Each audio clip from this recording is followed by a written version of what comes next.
November 2, 2016, in the quiet town of Redding, in Northern California, the lives of the Papini family changed forever.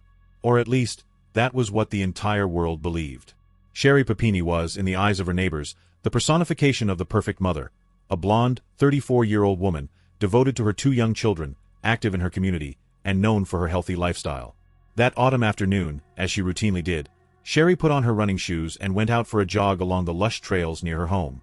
She never returned to pick up her children from daycare. Panic ensued when her husband, Keith Papini, returned from work and found the house empty. Upon tracking his wife's phone using a location app, the signal led him to an isolated area next to Sunrise Drive.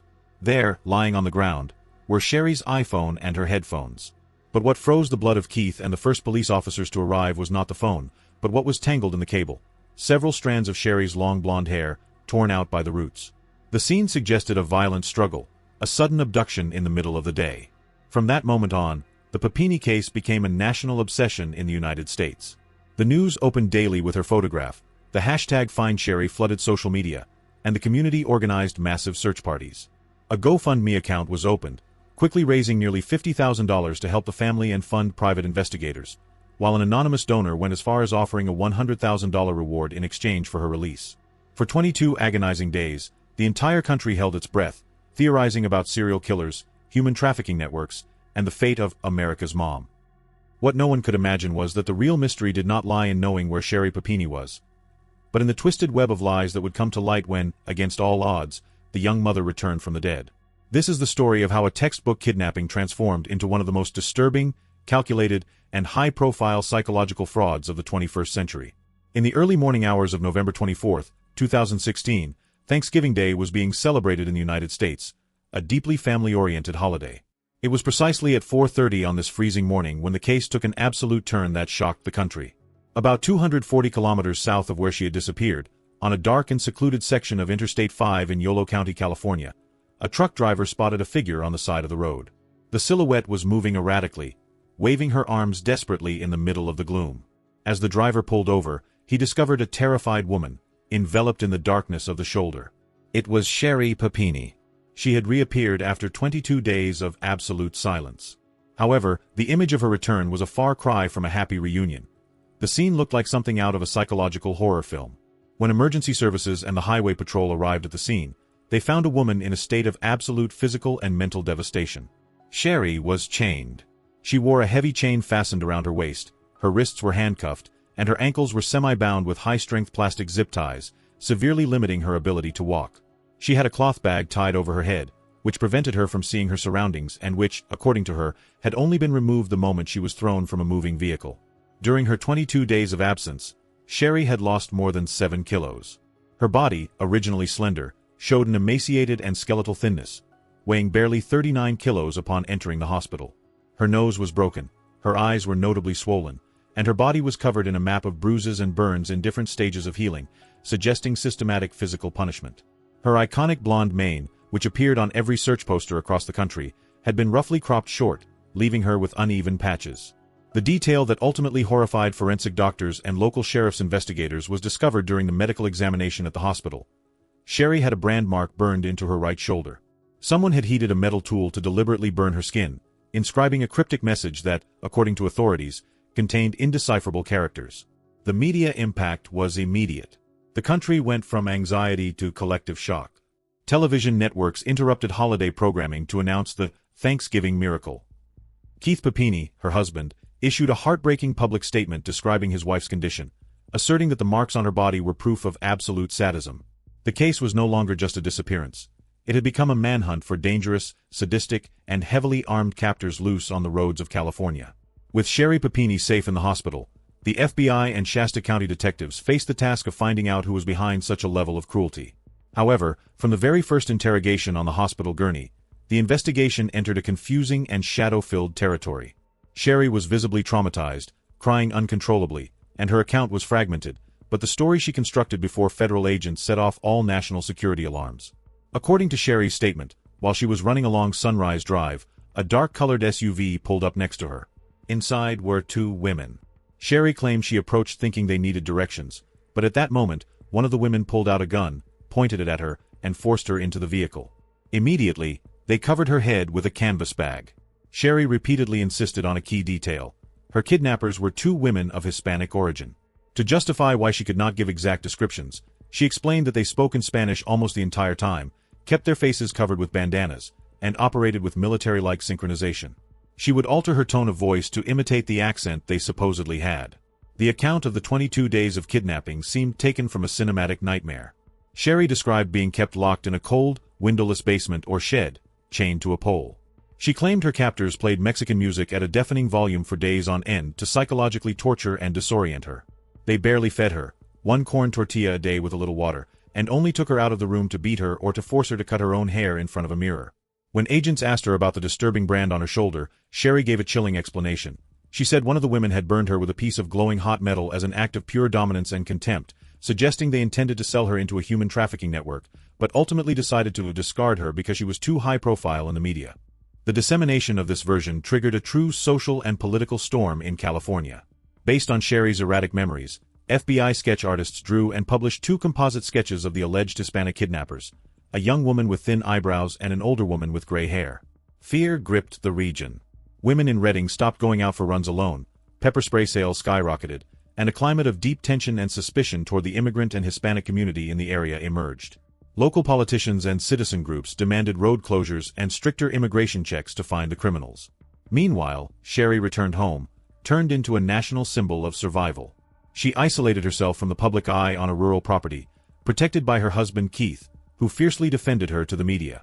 However, while the public empathized with her suffering, FBI behavioral analysts began to notice that the puzzle pieces did not fit. There were too many details in Sherri's story that defied criminal logic. Despite the public panic and the composite sketches flooding police stations, Shasta County detectives and FBI special agents maintained a stance of utmost caution. Sherri Papini's story was perfect for news headlines, but from a criminological standpoint, it held no water. There were too many unanswered questions and a behavioral pattern that did not correspond to that of actual kidnappers. Forensic doctors noticed something strange when analyzing the progression of Sherri's injuries. Although she had shocking bruises, most were superficial and concentrated in areas easily accessible to oneself, such as the thighs, arms, and torso. There were no serious head injuries or signs of desperate defensive resistance. Sherri claimed she had been chained to a pole in a dark basement for 22 days, barely fed. However, when they examined her at the hospital, her vitamin levels and blood chemistry did not match those of a person subjected to extreme starvation or severe dehydration. She was thin, yes, but strangely healthy in her basic levels.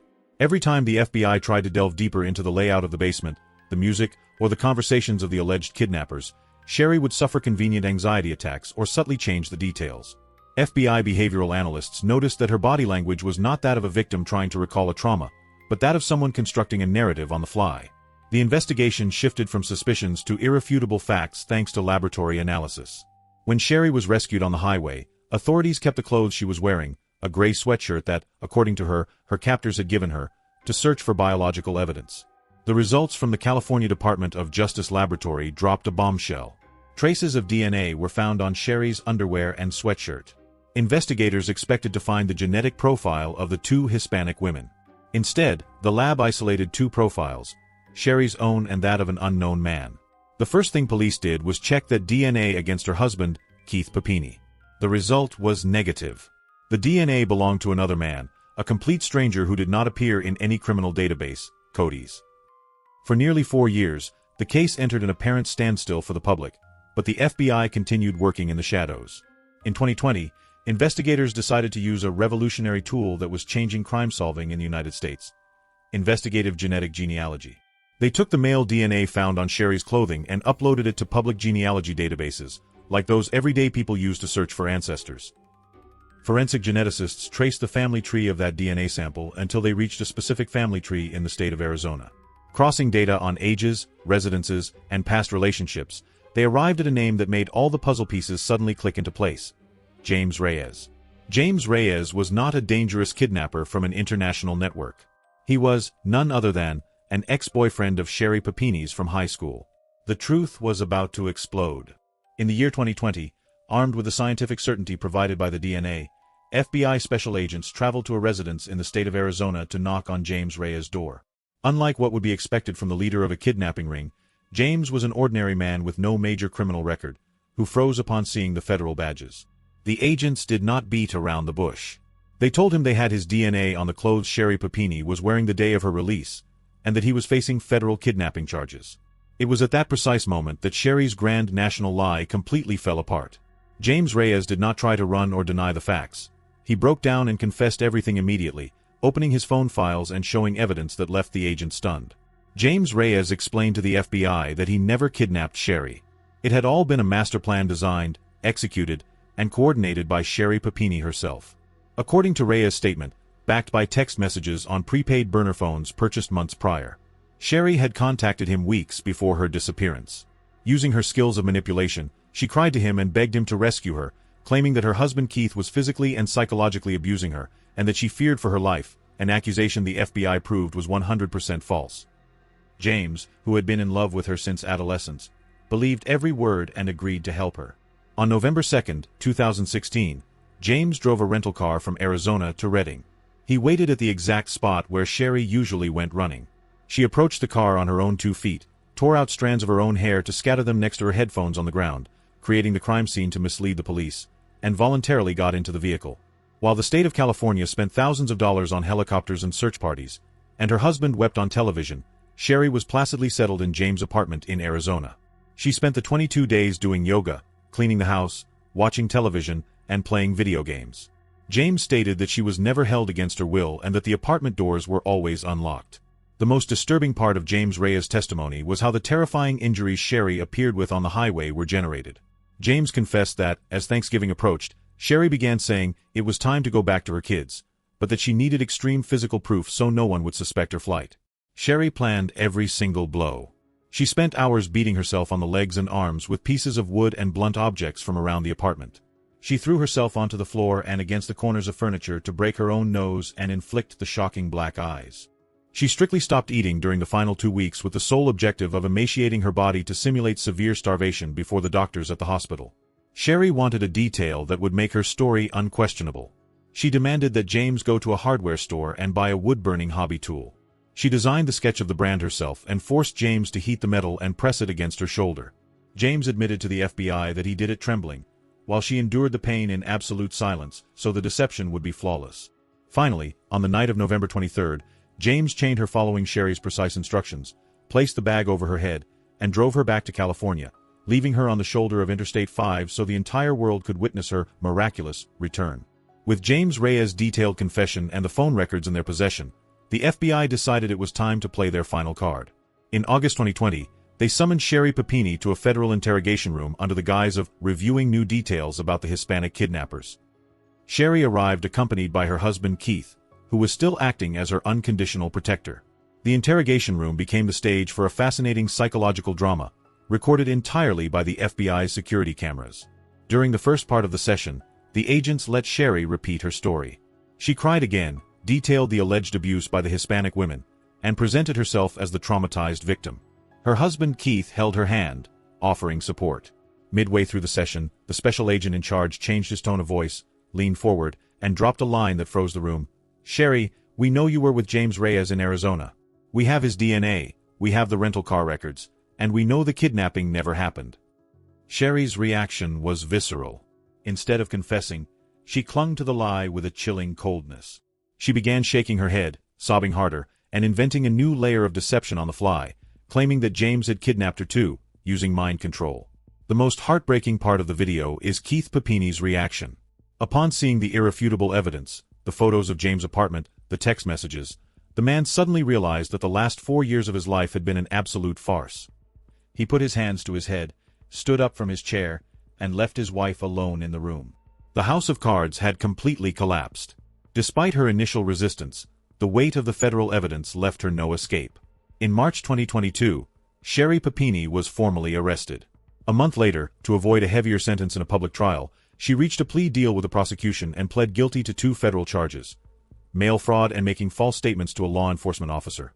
The consequences of her narcissism and her thirst for attention were devastating for her and her surroundings. A few days after the guilty plea, Keith Papini filed for an expedited divorce and full custody of their 2 children, severing all ties with the woman who had deceived his family and the country. In September 2022, federal judge William B.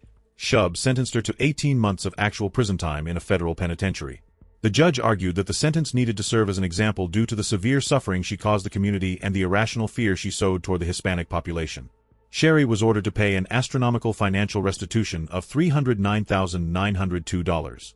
This money was intended to cover the expenses that the state of California and the FBI invested in her search, the money defrauded from the Victim Compensation Board, which she used to pay for her fake psychological therapy sessions, and the funds raised in good faith by citizens on GoFundMe. Sherri Papini entered prison in November 2022 and was released to a halfway house or supervised release in late 2023. Today, her name remains etched in criminal history as the woman who staged the perfect kidnapping, not knowing that 21st century forensic science does not believe in miracles, but in facts. The case of Sherri Papini is not just a chronicle of a criminal lie. It is a disturbing reflection of the times we live in, where a pathological need for attention and validation can drive someone to destroy their own life and the lives of those who love them most. Sherri had it all: a family that adored her, 2 young children, and a community that respected her. Yet, she chose to subject her husband to 22 days of agony, empty the pockets of innocent citizens who donated their savings to find her, stigmatize an entire Hispanic community by sowing fear in her own town, and go to the extreme of mutilating and branding her own body with fire. All for a rush of notoriety. To be the center of the entire world's attention for a few weeks. Today, after serving time in a federal prison, facing a debt of over $300,000 that she will likely carry for the rest of her days, divorced, and completely rejected by society, the question that remains hanging in the air is, was it worth it? But now it's your turn to judge. I want you to leave me a comment with your thoughts on this story. Did you think 18 months in prison was a sufficient punishment for the social and family damage she caused? Or do you consider that people with this profile of psychological manipulation should receive a much harsher penalty? What part of the case did you find to be the most twisted of all? I'll be reading and replying to everyone in the comments section. If you enjoyed this detailed breakdown and want to keep discovering the most shocking true crime cases and their most unexpected twists, don't forget to hit the like button, subscribe to the channel, and turn on the notification bell so you don't miss the next video.